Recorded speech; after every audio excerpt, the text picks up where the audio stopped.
just spent an amazing 7 nights on P&O Iona cruising the beautiful Norwegian fjords, so why not come along and join us for the adventure.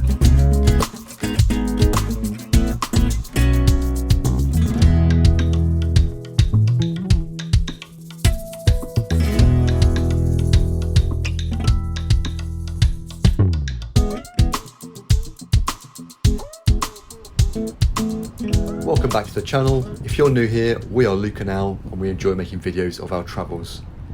So you've joined us on the start of day 3 of our P&O Iona cruise to the Norwegian fjords. And as you can see, we're finally approaching our first port of Norway, which is Stavanger. Now today is where our Norwegian adventure truly begins, and we really can't wait to get off the ship to explore the city of Stavanger. Plus, on top of that, we've also got a great rib ride excursion booked for later on this afternoon, so come join us.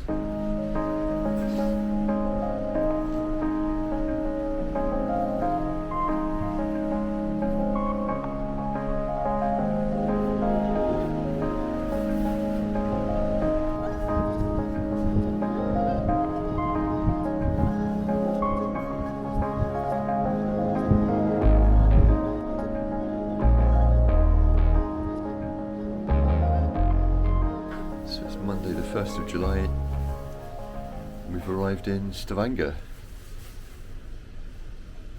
Had a very peaceful sailing this morning. Al, what time are you up at this morning? 7:30. 7:30.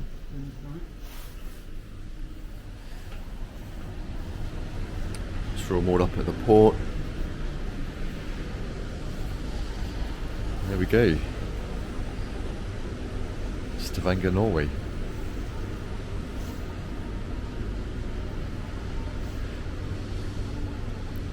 All the houses built up into the hills.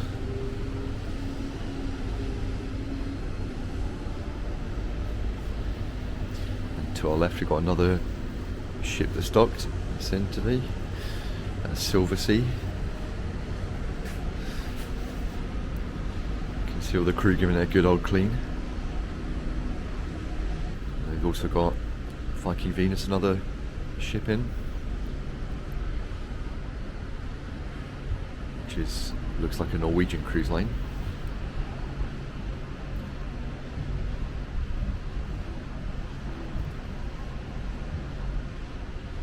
And I'm pretty sure that little bridge straight ahead there leads up into one of the fjords, I think. So we're doing a rib ride later through there. Should be great fun.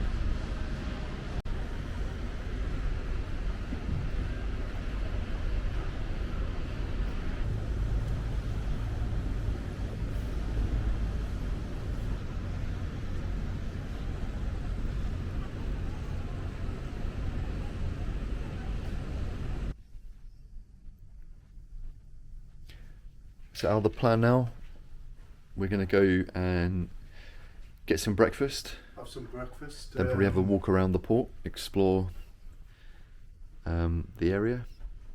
And then at 1 o'clock we've got our rib ride, which that'll be great fun. So catch us some good stuff on that. Yeah. Doing that, really. So let's head off.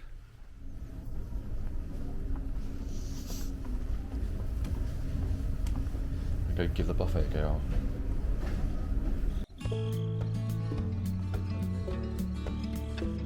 After enjoying some breakfast in the Horizon Buffet, we then decided to find out where to disembark the ship in order to explore Stavanger. Now, as you can see on the screens on each deck, the gangway off the ship is deck 3 today. Thankfully, these handy little screens also tell you what time you have to be back on board, as well as the predicted weather for the day. On our way out, we thought we'd have a cheeky look in Anderson's Bar and Library. Now, Anderson's Bar is located on deck 6 midship, and this is a relaxed and intimate location on the ship where you can enjoy a quiet drink in peace, and it also features its own library, which is very unique. Really relaxed environment. Next to Anderson's Bar is the onboard cinema on Iona called Ocean Studios. There are 4 screens in total, showing a variety of films for all ages, with multiple showings throughout the day. You don't need to pre-book, but it is run on a first come, first served basis. It's quite a nice design how they've done it. A proper little cinema. Shaun the Sheep. Oh yeah, I've yet to see Shaun the Sheep. I'm gutted. So Ocean Studios.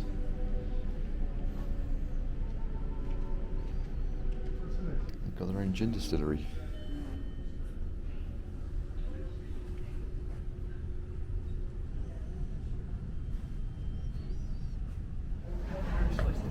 You go the gangway. You can feel the breeze, can't you?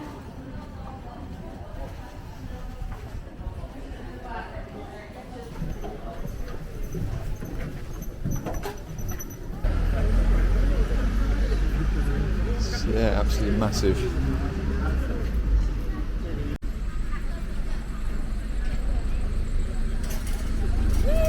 Yeah, she's a big old ship.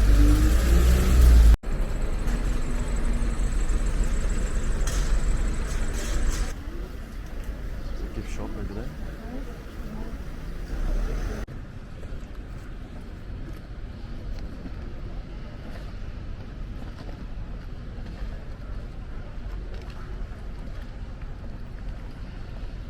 So when you think on the Norfolk Broads, the size of the ropes we had for mooring up, whereas, look at that. Crazy, isn't it? Look at this. Well, I think because Iona's a little bit bigger than Vita, isn't she? Just a tad. But yeah, they're doing the painting as well. Giving her a coat of paint. There's loads of jellyfish in the water. Yeah, there's bloody loads of them. I don't know why they come out on the camera.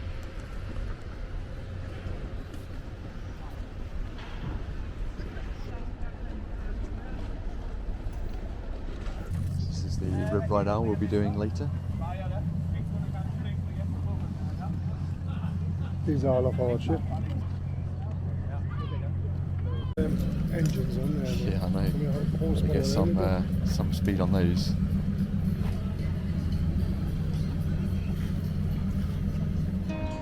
So after disembarking the ship and admiring the true scale of P&O Iona, we decided to explore around the port of Stavanger, where we looked at some of the residential areas.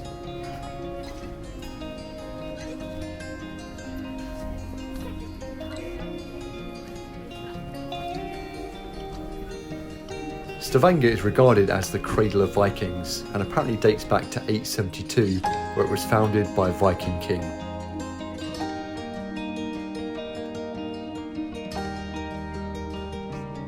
The area that we're in now is known as Old Stavanger, and it's easy to feel like this part of the city is a model village, but in fact these beautiful wooden homes are a living, breathing neighbourhood and are very much still lived in.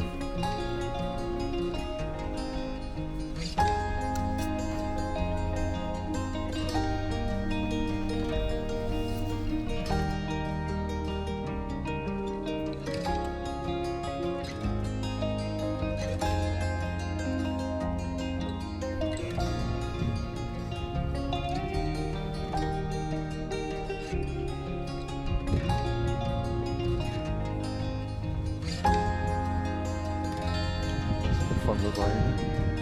Should we go?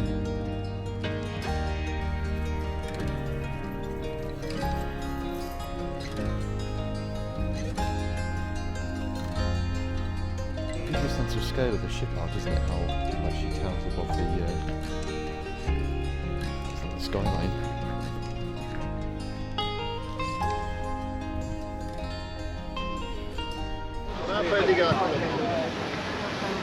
All ready to go? So the excursion that we're going on now is called the Lysefjord Safari, and this takes place on a RIB, which is an acronym for Rigid Inflatable Boat.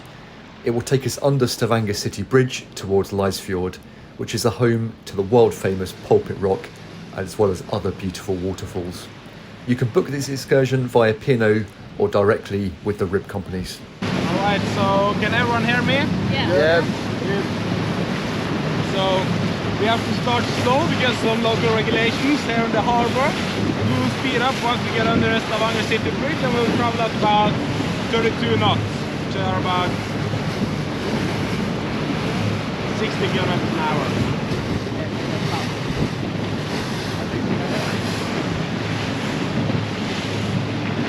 As you'll see, the fantastic thing about this particular RIB ride is just how exhilarating it is.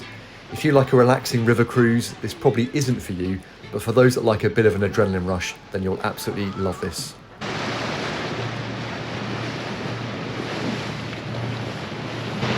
Alright, are you guys ready to speed up? Yeah.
Alright, are we having fun?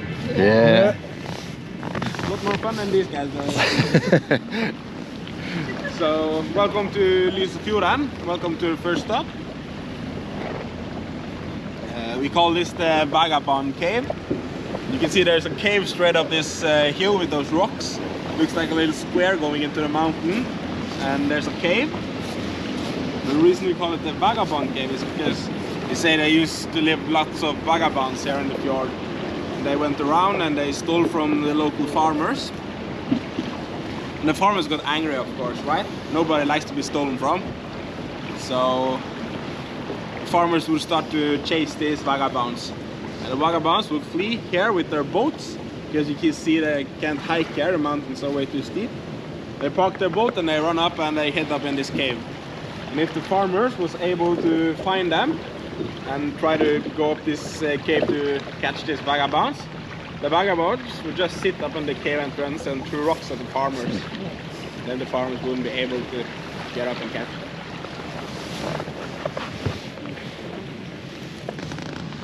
It's also a very quiet place, shielded from all the weather. So the guy told me that you guys signed up for a climbing event. So this is where we start. Did any of you guys notice the fish farms on the way here? Yeah, this brown, the weird things with the nets. So that's for salmon. We have lots of those here in Norway. And we also have a facility here on the other side. You see this weird round building with the pointy roofs. They hatch them in these buildings from eggs. And they live in these tanks until they are about 200 grams. Then I put them out in the ocean in the facility we passed, and they live there for 18 months until they are about 6 kilograms. And that's the optimal weight that we ship them off to Japan so they can have their sushi. Scared of it.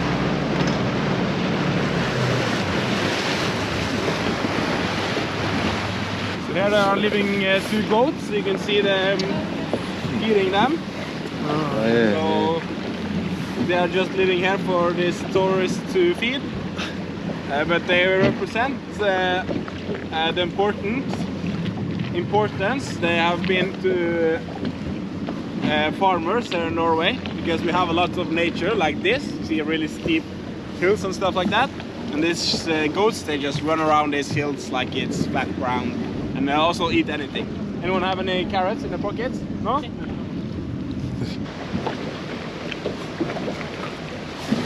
Asking if any of you have any food. You see that? Yeah.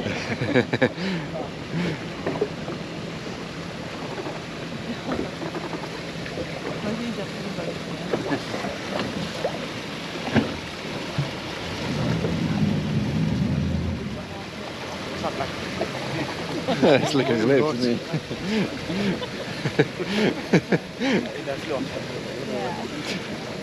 Pretty cute, huh? Sorry, we don't have any food. Tourists didn't bring any. Blame on them.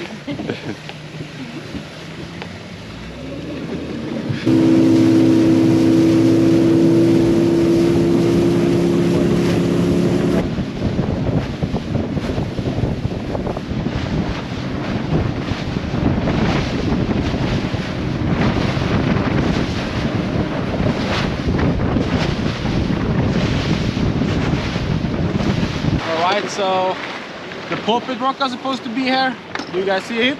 Just about. Yeah? It's barely visible up in the cloud. You can see it sticking out in the middle here as a square of about 25 by 25 meters. And it's 604 meters above us. And you can barely see it. Anyone see it? Yeah? Good. So, the Pulpit Rock is actually one of Norway's most popular tourist attractions, and it's visited by over 350,000 hikers every year. They say that one day it will fall down as well. I just hope it don't fall down right now, because that will probably hurt. Yeah. We have been standing here for many thousand years, and we'll probably be standing here a couple of thousand more. The outline of it. Alright, so we call it the Whiskey Falls, and there's a story behind it. Up on a farm here called Hengan farm, you can't see it, but it's just straight up the hill here. There's a small farm, and there used to live a German guy after the First World War. And times got tough and they didn't earn enough money on farming, so they started to brew whiskey. But at that time it wasn't legal to brew yourself. And the police heard about this. The farmer was selling whiskey, so they went up on the mountain here to try and catch this guy. What this farmer did was that he took all of his whiskey and brewing equipment and he threw it out in the river that leads to this waterfall, so he could get rid of the evidence. So he did not go to jail this time. So we'll go closer and see if it tastes like whiskey. Yeah?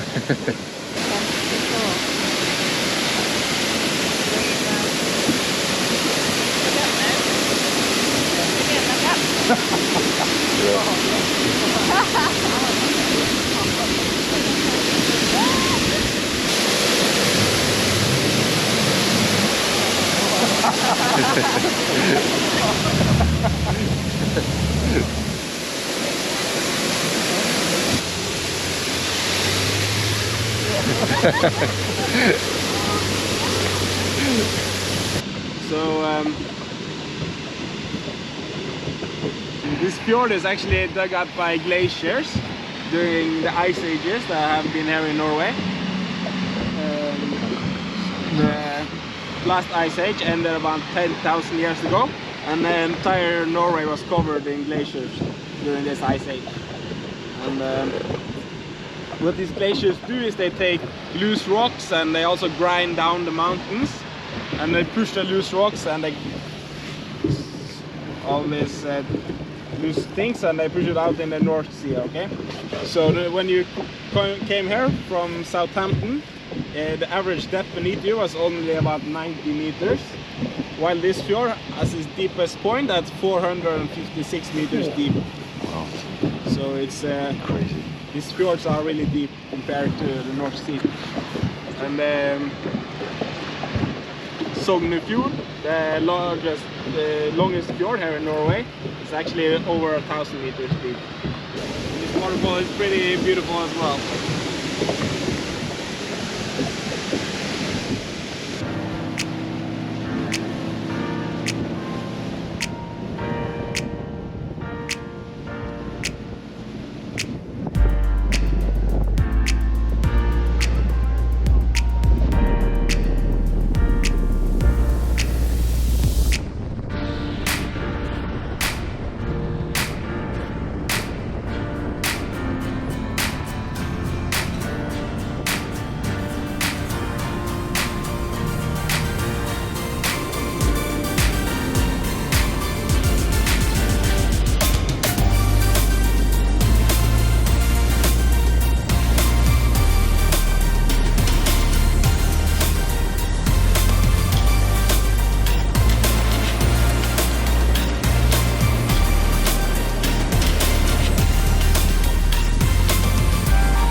Well, that's the rib ride done. Really good fun, wasn't it? It was fantastic. Really good.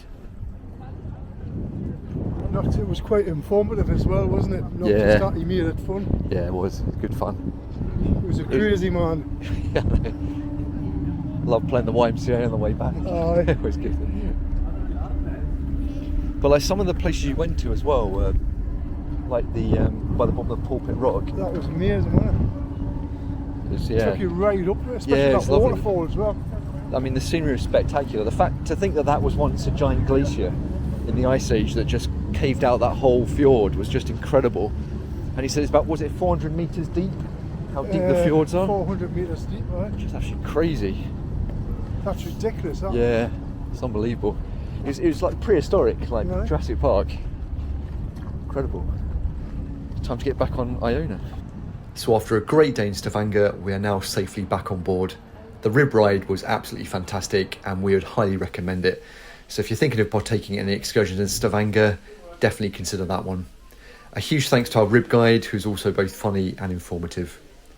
Right, it's now time to enjoy a few drinks on the balcony for sail away as we head off for our next destination of Lysefjord. So now we're sailing out from Stavanger now. Right, we're left. It's a little bit overcast, but do you know what? It's dry and it's quite mild as well. It's mild, it's not cold, is it? I would have thought it would have been mild in Norway. But yeah, that rib ride was fantastic, wasn't it? Just sailing down the fjord. And the speeds he went up to was cracking, really good fun. 60 kilometres an hour, wasn't it? Yeah. So where we're next? I don't know, where is our next? Is that... Hezelit? right, yes, no, I can't pronounce it either. And the pilot vessel's just left, so they've he's gone back to the mainland.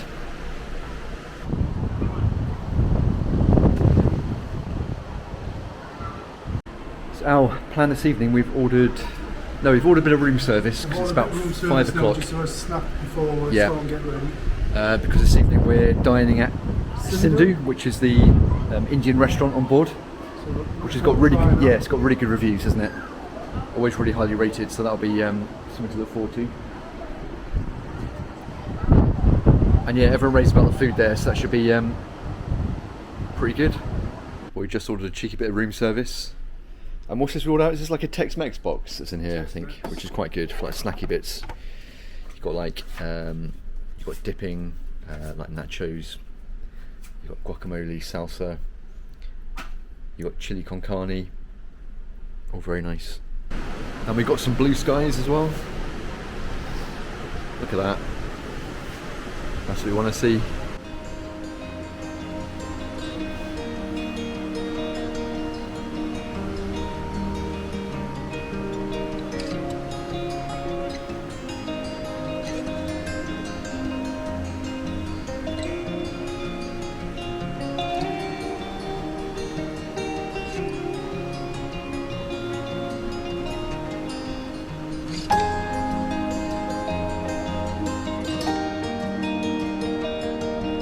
Yeah, it does seem a little bit choppy today, Al, compared with yesterday anyway. A bit more wash that we're getting.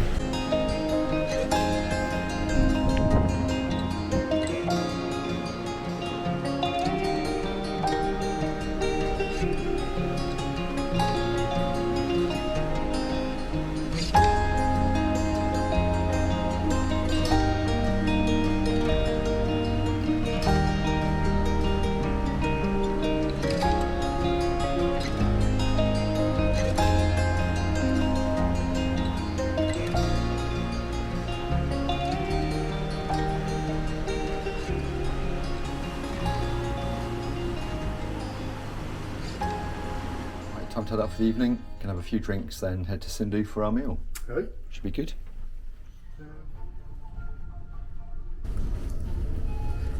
So we're thinking now maybe Glasshouse or Brody's have a drink. I didn't fancy Broomwaters. Floor 7. What's the other one we? No, what's the other one we saw? 7 Glasshouse, wasn't it? Glasses. Glasshouse. That's the correct way to say it. Bloody Northerners with your glass. It's glass, man. So whilst on our way to the Glass House, not Glass House by the way, definitely going to get some backlash for that one, we thought we'd check out some of the shops on board, including the Norway shop that sells plenty of merchandise related to the fjords, and there's also an excursion desk on Iona, as well as a loyalty and cruise sales area where you can book future cruises, often at discounted rates, and all of this is located on deck 7. So we've decided to head for a few pre-dinner drinks in the atrium before heading to the restaurant for our evening meal.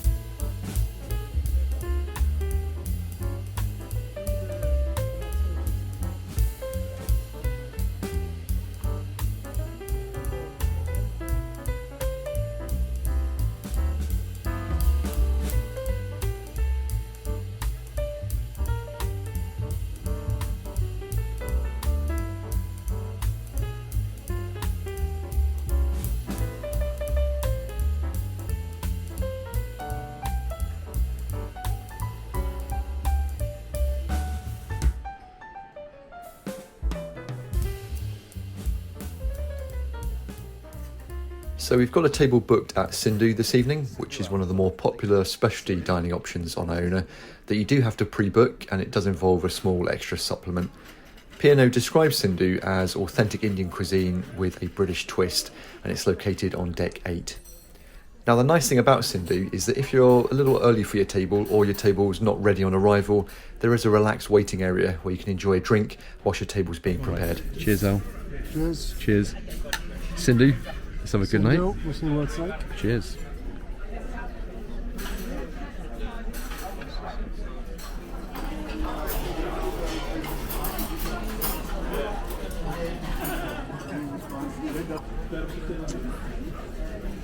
Gone for the chicken breast, and Al, you've gone for the crusted the lamb cutlets, haven't you? So see what it's like. So I've gone for the duck, which looks very nice. We've got some warm breads there, some dipping sauces, and then you've got the signature plate, Al. Is that a bit of like everything, isn't it? All like the fancy stuff. Yeah. Very, very nice. So we'll enjoy this. So we finished our meal at Sindhu, and all in all, the food was good, but in our own personal opinion, we did find it a little lacking on both the heat and spicing front, as these are the aspects that we tend to like most about Indian cuisine. Now, I'm not sure if this is because we did have a lot of hype around the restaurant prior to booking, or that our expectations were possibly too high. But at the end of the day, it's each to their own. And there certainly are a lot of people that absolutely love Sindhu. And in fact, we ended up going back again during our stay. So drop a comment below. What are your thoughts of Sindhu? Right. We'll go to the main atrium and we can head up to... We're going to go to the Sky Bar, won't we? Sky Dome, Kill and Cow, is that right? The main atrium. It's really lovely. It's a lovely layout, isn't it now? Live music.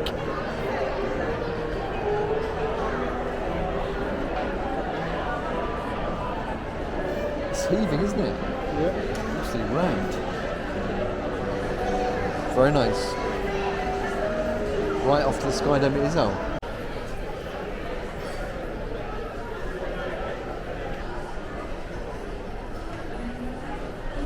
So we want the Sky Lift. Sky Dome? The Sky Dome, isn't it? Not Sky Lift, Sky Dome. So that is it deck 17 or 16?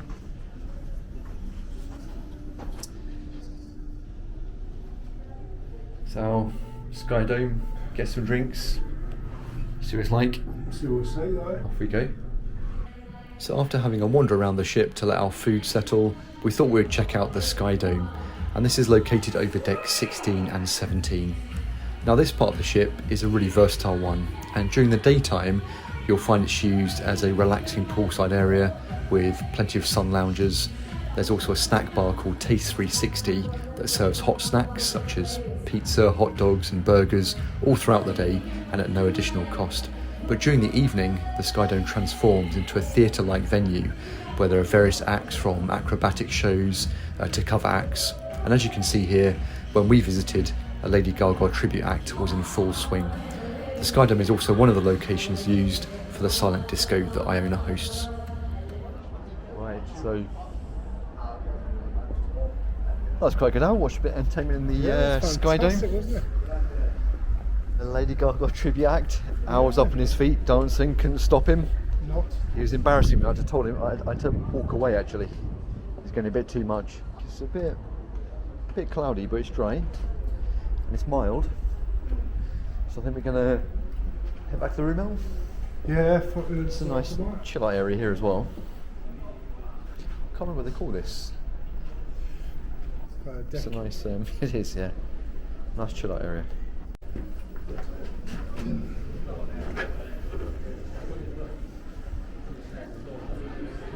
Time to head back. There's the Sky Dome there.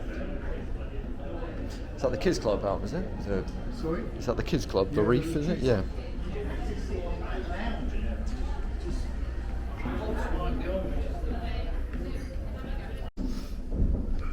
Back on deck 15.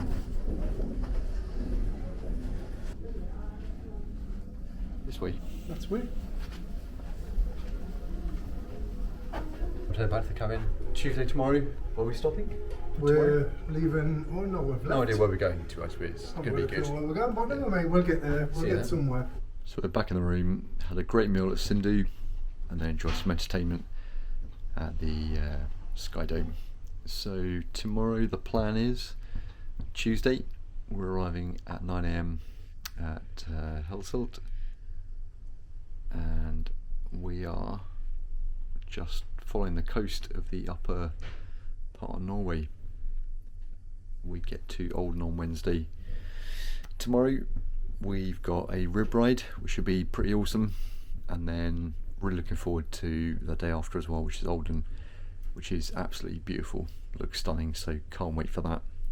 So looking at this evening's Horizon magazine that's come through for Tuesday 2nd of July, we are getting to Helsilt tomorrow at 9 AM, all aboard 5:30 PM, so should be good fun.